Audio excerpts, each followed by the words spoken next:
everyone, and welcome back to my channel. Thank you so much for joining me today. Today we're going to do a little informational video. I am going to share a few products with you, but the video is on adhesion issues and prep issues. So listen, we have all come across those paints that say no prep. And I've mentioned this in other videos, but I don't believe in no prep because my true feeling is the best paint job and the most success you're going to have with your project is going to be attributed to the prep that you give it beforehand. My opinion, there's absolutely not a paint on the market that is no prep. If you don't clean your piece, that's considered prep. So would you put paint on a dirty piece? No, you wouldn't do that. Some pieces require more prep than others. Some pieces will have extreme adhesion issues. I just recently did a piece using a particular paint brand. I will tell you what it was because I absolutely adore this paint. I love it, but it wasn't the paint's fault that I was having adhesion issues. There's several reasons why you can have that. And one of the main reasons is prepping. So a lot of times these paints don't want to stick to a slick surface. And we might clean them and we might think scuffing them up works, and sometimes it just doesn't. And it has nothing to do with the actual paint product you're using, but how the piece is prepped in order to take that paint. So I'm going to give you a couple of tips today, a couple of products that I personally like to use that work for me. Now, the paint product that I used was Wise Owl Paint 1 Hour Enamel. I absolutely love this paint. I use it often. It is an excellent, excellent durable paint. The piece, I did 2 pieces in the same week in different colors, same product. One piece I primed because it was mahogany and I was painting it white. Had absolutely 0 issues with adhesion. The other piece I was painting it black, didn't really need a primer. However, there was certain areas of the piece that were more slick than others. So a lot of times furniture pieces are made with different materials, different types of wood, sometimes veneers, sometimes solid wood, sometimes just different finishes. This was the trim area of the piece. The entire piece was awesome, came to the trim, and I literally could scratch it all off after it was completely dried. And a lot of times that is because it didn't adhere well. So I basically had wiped down and cleaned the entire piece and had no problems, but this one particular area, I had an issue. So I wanted to take that lesson that I learned and kind of parlay that to you guys and give you guys some helpful tips as well. So when you get a furniture piece in, the first thing you want to do is go through that piece, make sure there's no issues with it that need to be fixed. So always fix the pieces if there's broken pieces or pieces that need to be wood filled and sanded.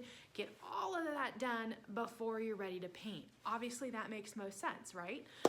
So the next step is you're going to start to prep your piece. Some pieces, literally you can take a rag, and my favorite, which is this guy right here, and I buy it in this big industrial size for $13.98 at Lowe's, so you can't beat it. And I use Krud Kutter. Now, some people use TSP. It's totally a personal preference. I like Krud Kutter better. It's a deglosser, degreaser. It works great for cleaning old furniture. So when you're lucky and you have a piece that's literally just old, it's in great condition, it just needs to be cleaned prior to your painting, Krud Kutter is what I use. Now, not all pieces are like that, unfortunately. We just don't get that lucky. So there are pieces where you have to scuff them. So what do you scuff it with? Well, some people use Scotch-Brite pads. Some people use sandpaper. I use these here, which are a sanding block. You can get these at any hardware store. They're like, I don't know, $1.50 a piece. They're soft. They're easy to work with. You can use them in a lot of areas of a piece of furniture because they have some softness and flex to it. They're good for edges and things like that. So I will take this prior to using my Krud Kutter. I would scuff the entire piece down. If I felt that it was kind of a glossy finish, I would scuff it first, then I would clean it with my Krud Kutter, and then I'd be ready to go. Now, you might not get that lucky either. Sometimes, and this is such a key question that I get asked often, when do I prime? Well, that's kind of a magical question that doesn't always have an easy answer.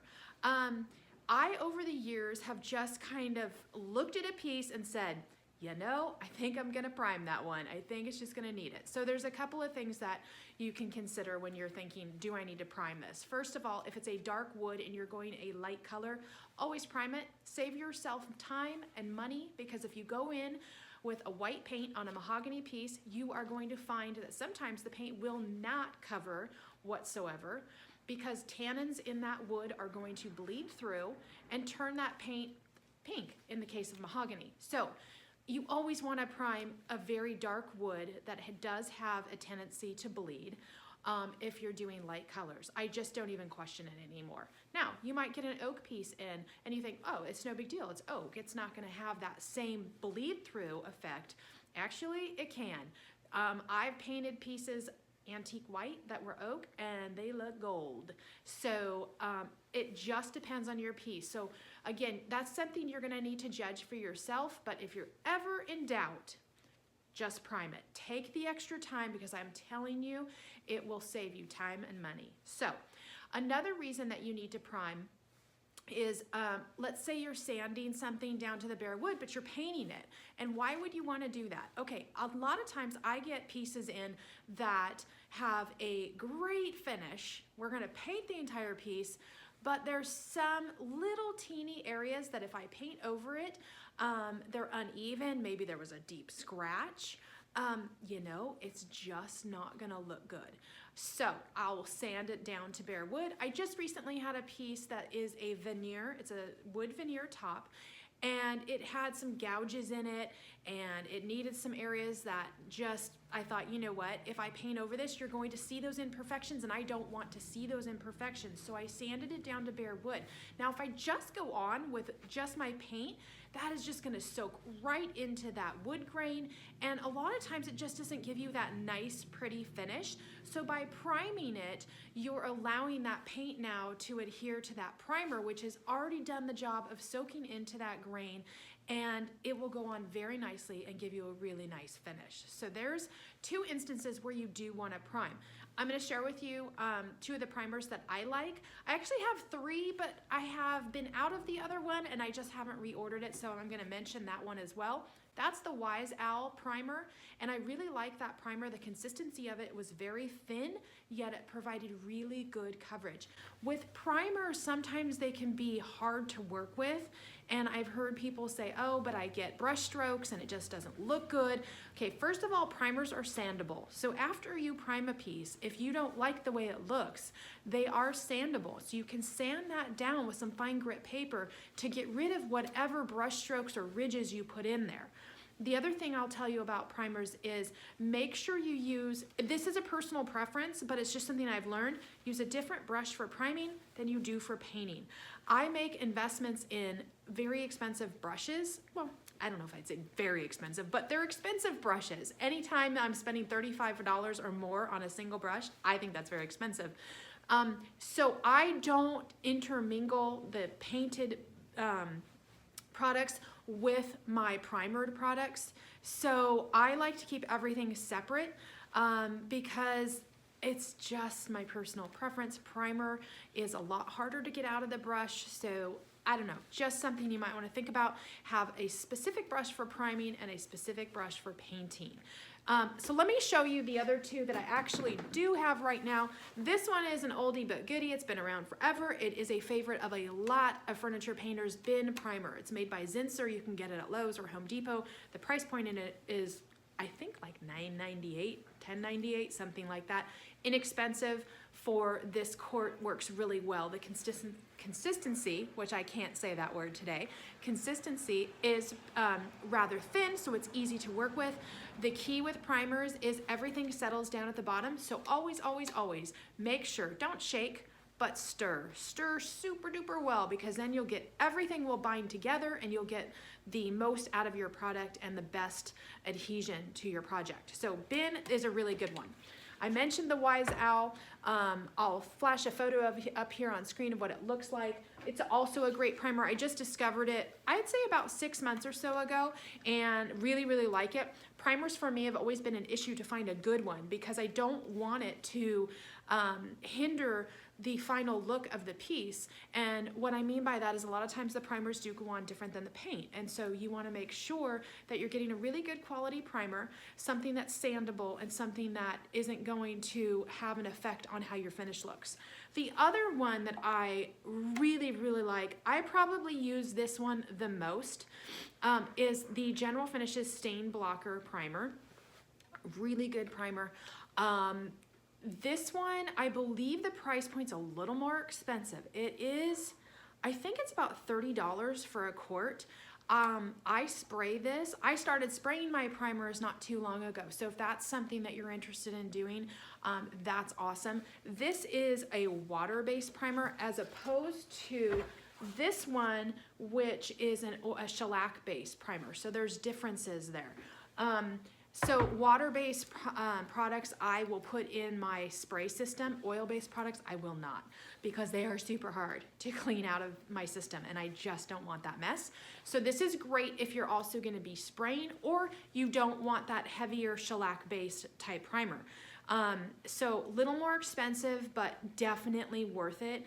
I use this one probably the most out of the three that I've talked about, but I like all three. They are all three good primers and they all have great price points. So there's a little something for everyone, and I like to do that where I give you guys some options because not everybody has a big budget, or you just don't want to spend your budget on primer. It's like, it's primer. We want to spend our budgets on pretty stuff like the paint. So all right, so the last product I want to mention is not a primer. It's actually a product that does definitely help with adhesion. I have used it. It is awesome. And so I wanted to show you guys and mention it today. It is the Fusion Mineral Paint UltraGrip. Now this product is really, really good if you're painting laminate, if you're painting anything shiny. I would definitely recommend using this. It's kind of a milky white clearish. It goes on clear, it dries down very nicely. It is easy to work with. The consistency is very thin and it really does work to help whatever you're painting grip. Get really in there, on there, stay in there.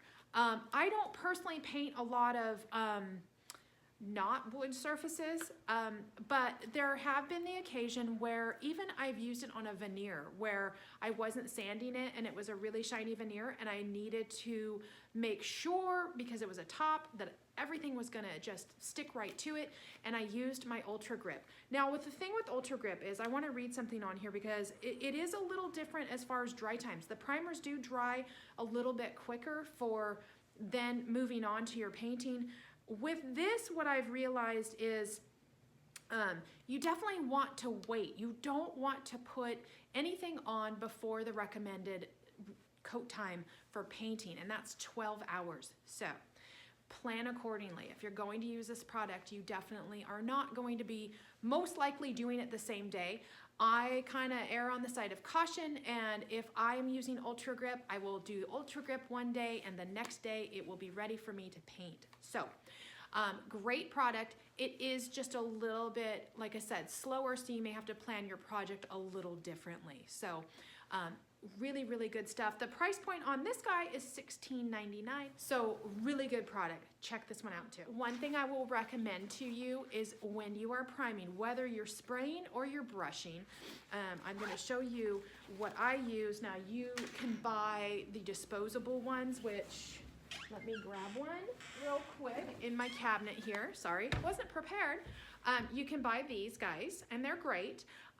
They don't exactly keep everything out because, you know, they go up against our face, but there's kind of a lot of gaps going on in there, but they're better than nothing. So when you are painting with primers, I would recommend using something like this. So you can get these Lowe's or Home Depot, rather inexpensive, 3-pack for like $7. Okay, for someone who does this every day, I need something a little bit more than that. I recently just bought this. It's called an RZ mask. They make awesome masks. I am not sponsored or endorsed by them by any means. I wish, but I'm not. So this is literally just my recommendation. If you're going to be spraying every day, get one of these guys. They're comfortable, they go around the neck, and they Velcro. Inside, they have the, these are replaceable, so once you kind of use them after a while, you wanna go ahead and replace them. They have a nice air filter system. It's really nice because I feel like I can breathe in. I don't feel like I'm breathing in the fumes. I don't smell it. It smells like clean air to me. So I really suggest, if you're going to be using any products like this, definitely have some sort of a mask or a respirator. So again, that's RZ mask. I'll list these items down below as well, and their price points, just so you know. But I really like this. It's neoprene, it's very comfortable, it's pink. They do have a lot of colors, so it is really, really cool. So that, I think, is everything I kind of wanted to touch on today. I hope this video was helpful for you guys. I know that there are a lot of products out there on the market, and there are a lot of different ways to do things. I just wanted to share with you my process today.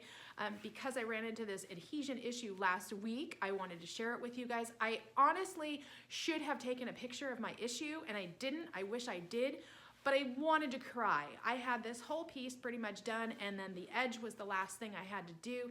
And it literally, I could take my fingernail all the way across and just scrape it off. So I think I didn't take a picture because I was probably like ready just to like chuck the whole project, but I didn't. It was a client project.